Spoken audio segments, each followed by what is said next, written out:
चाळीसगाव तालुक्यात सध्या मोठ्या प्रमाणावर डिझेलची टंचाई निर्माण झाली आहे।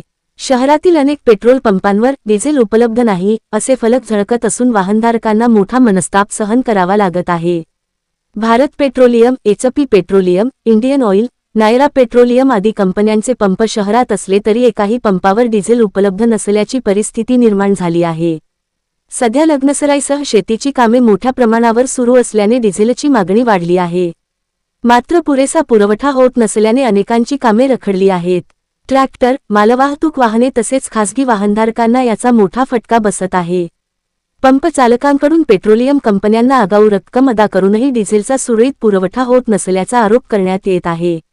युद्धजन्य परिस्थिती संपल्यानंतरही पेट्रोलचा पुरवठा सुरळीत होत असताना केवळ डिझेलचा तुटवडा का निर्माण झाला, असा सवालही पंप चालक आणि नागरिकांकडून उपस्थित केला जात आहे।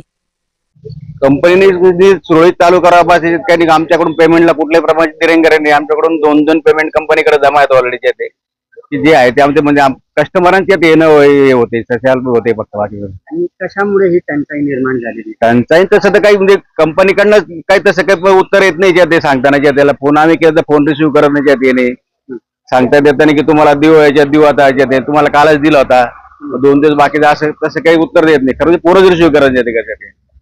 किती दिवस झाले? तिसरा दिवस आता डिझेल संपवायला। मी धनराज दलपत चव्हाण वर्धे शेतकरी बोलतोय।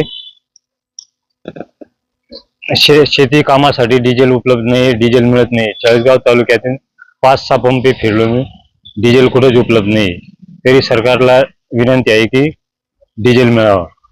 आणि जर डिझेलची परिस्थिती अशीच राहिली पुढच्या दिवसात तर काय याचा परिणाम होणार? डिझेलची परिस्थिती ही अशीच जर राहील तर शेतकरीवर लई वाईट परिणाम होणार। पिकांचा येणार नाही का किंवा शेतीचे काम थांबणार का? मग शेतीचे काम थांबून जाईल। हंगाम जवळ आलाय, शेतीचे काम रखडले जाईल।